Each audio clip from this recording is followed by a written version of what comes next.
Assalamualaikum warahmatullahi wabarakatuh.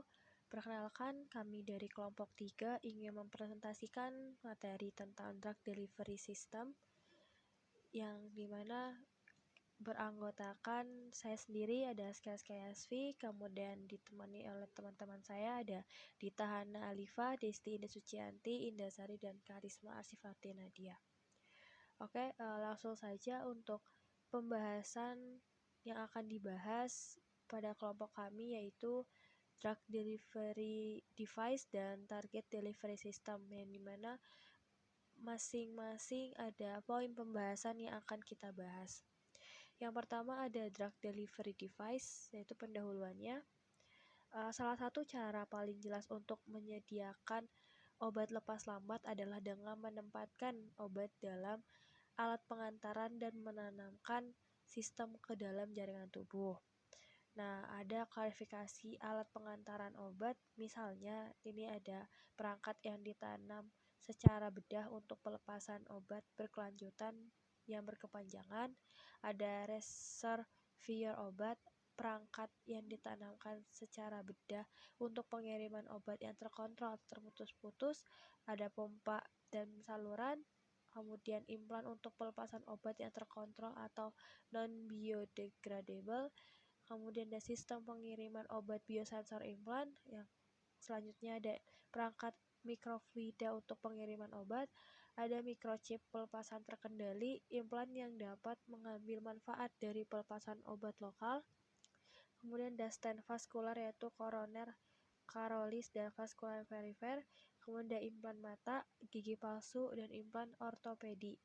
Nah, teknologi baru sedang diterapkan pada konsep perangkat pengiriman obat, teknik bedah, dan perangkat injeksi khusus terkadang diperlukan untuk implantasi. Kemudian bahan yang digunakan untuk implan ini harus biokompatibel, yaitu polimer yang digunakan tidak boleh menyebabkan iritasi pada tempat implantasi atau menyebabkan pembentukan abses. Nah, produk implan yang terkenal adalah Norplant, yang merupakan alat kontrasepsi yang melepaskan levonorgestrel hingga 5 tahun, namun penerimaan Norplant menjadi kurang optimal setelah keberhasilan awalnya. Nah, berbagai obat lain telah ditanamkan secara subkutan, termasuk hormon tiroid, agen kardiovaskular, insulin, dan faktor pertumbuhan saraf. Nah, beberapa perangkat implan melampaui sumber sederhana difusi obat. Beberapa perangkat dapat dipicu oleh perubahan tekanan osmotik untuk melepaskan insulin, dan pelet dapat diaktifkan oleh magnet untuk melepaskan muatan obat yang diekapsulasi. Kontrol eksternal dari perangkat tertanam tersebut akan menghilangkan banyak kerugian dari sebagian besar sistem pengantaran obat yang dapat diimplan. Selanjutnya ada Implantable Biosensor Drug Delivery System. Implantable Biosensor Drug Delivery System ini mengintegrasikan reagen rekayasa genetika dengan penyimpanan obat ke dalam sistem reservoir obat biosensor implan yang dibangun dari polimer elektroaktif atau EAP yang dapat ditanamkan ke dalam tubuh untuk pelepasan obat yang terkontrol. Perangkat ini seukuran dengan batang korek api yang dilengkapi sensor dan baterai yang ditutup katup EAP.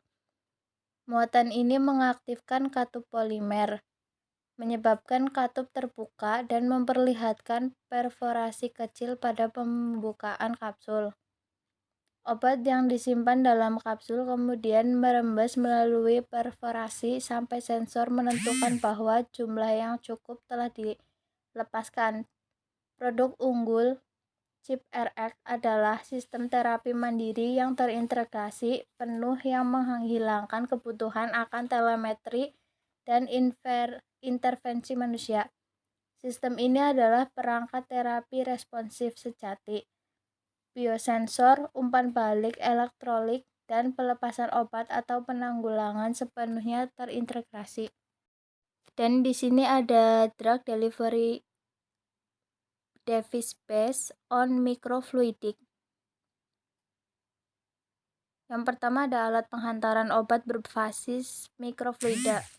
Sirkuit seperti logika komputer yang mengontrol aliran cairan melalui ruang daripada aliran listrik melalui padatan, setelah dibangun dan memiliki aplikasi potensial dalam penghantaran obat. Kunci perilaku seperti sirkuit adalah cairan polimer elastis yang memiliki sifat non-linear yang mirip dengan komponen elektrolit. Dalam sistem linear, output sebanding dengan input. Output non-linear bagaimanapun meningkat atau menurun pada tingkat yang berbeda dari input. Selanjutnya, sirkuit fluida memiliki saluran berbentuk berbeda yang menyebabkan molekul-molekul fluida elastis untuk menyelaraskan atau mengacak, mengubah viskositas fluida dan oleh karena itu laju alirannya. Sirkuit fluida mini seperti itu tidak peka terhadap interferensi elektromagnetik dan mungkin juga menemukan aplikasi medis untuk perangkat penghantaran obat yang ditanamkan. Sebagai miniaturisasi terus skala nano, sistem mikroelektromekansial mikro UMP dengan membran Bose melingkar dirancang untuk pengiriman obat nanoliter yang telah ditandai.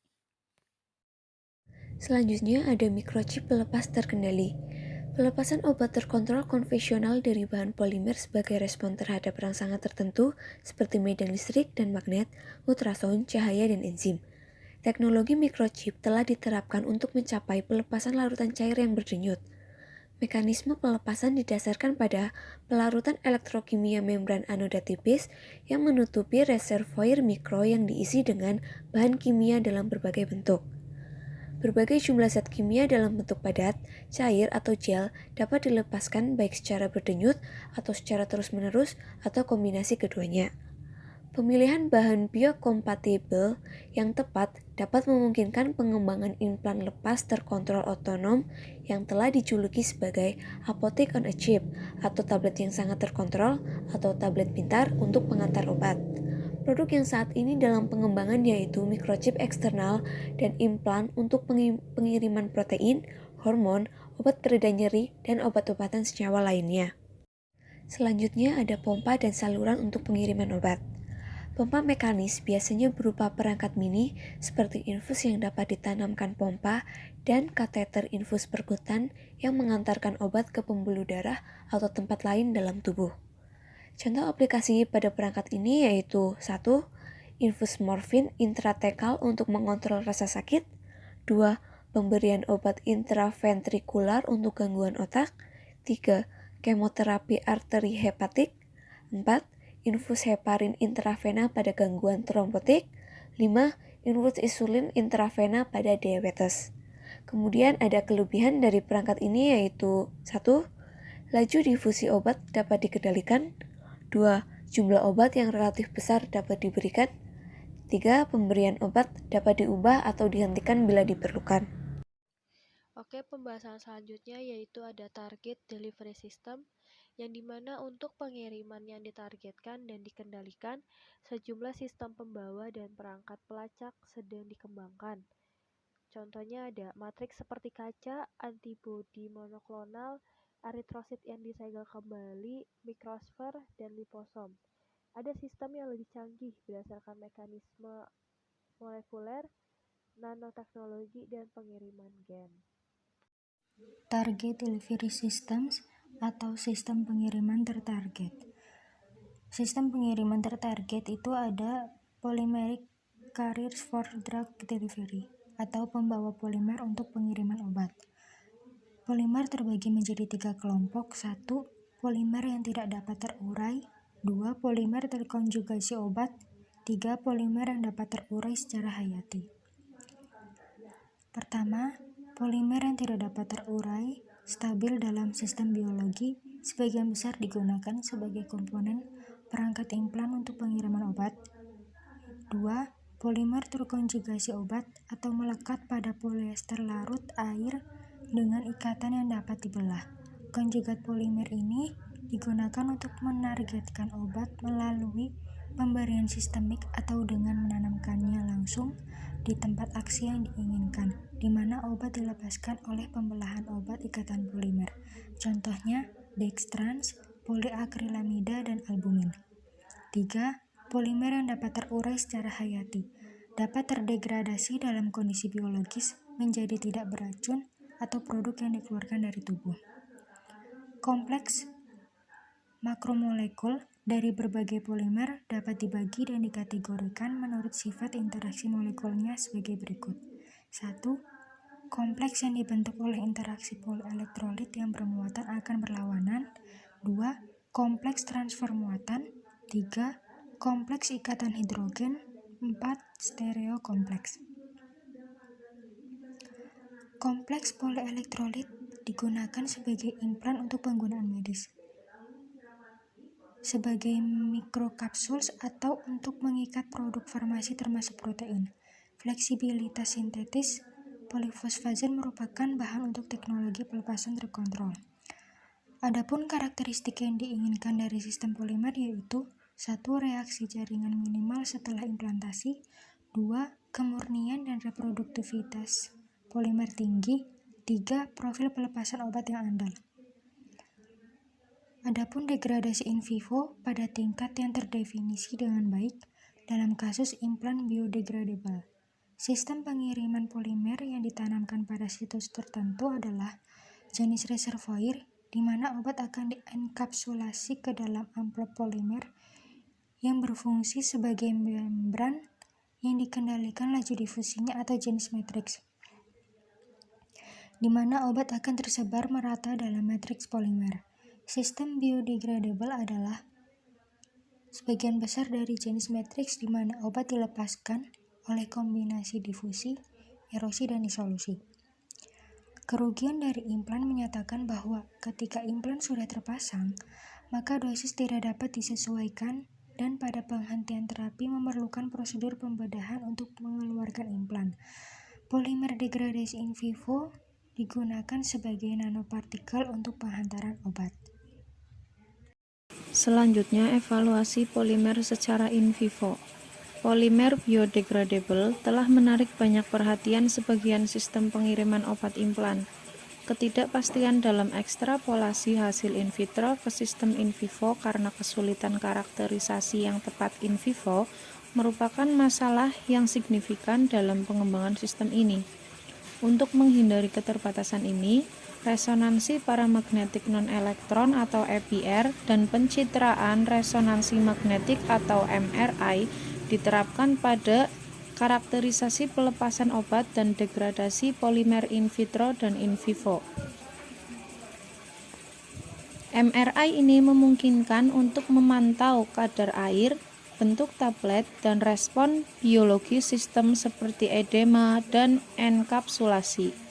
Hasil percobaan MRI memberikan bukti langsung pertama in vivo dari mekanisme yang didalilkan dari erosi polimer menggunakan radikal nitrooksida sebagai model senyawa pelepas obat. Informasi tentang mekanisme pelepasan obat dan mikroviskositas di dalam implan dapat diperoleh dengan alat spektroskopi EPR. Penggunaan kedua metode non-invasif ini untuk memantau proses in vivo mengarah pada wawasan baru ke dalam pemahaman mekanisme pelepasan obat dan degradasi polimer. Kemudian selanjutnya kolagen. Nah, kolagen ini sebagai protein utama jaringan ikat pada hewan didistribusikan secara luas di kulit, tulang, gigi, tendon, mata, dan sebagian besar jaringan lain dalam tubuh, dan menyumbang sekitar 1/3 dari total kandungan protein pada mamalia. Kolagen ini juga berperan penting dalam pembentukan jaringan dan organ serta terlibat dalam berbagai sel dalam hal ekspresi fungsional. Kolagen sebagai biomaterial telah digunakan untuk perbaikan dan rekonstruksi jaringan dan sebagai agen untuk pembalut luka. Penyerapan kolagen secara in vivo dikendalikan dengan penggunaan zat pengikat silang seperti glutaraldehida atau dengan induksi pengikat silang melalui penyinaran sinar ultraviolet atau sinar gamma untuk meningkatkan efek pelepasan berkelanjutan. Nah, laju pelepasan obat dapat dikontrol oleh beberapa faktor. Yang pertama, konsentrasi gel kolagen selama penyusunan sistem penghantaran obat. Kemudian yang kedua, bentuk sistem penghantaran obat, dan yang ketiga, tingkat ikatan silang kolagen. Sekian presentasi dari kelompok kami ucapkan banyak terima kasih. Kurang dan lebihnya kami mohon maaf. Wabillahi taufik wal hidayah. Wassalamualaikum warahmatullahi wabarakatuh.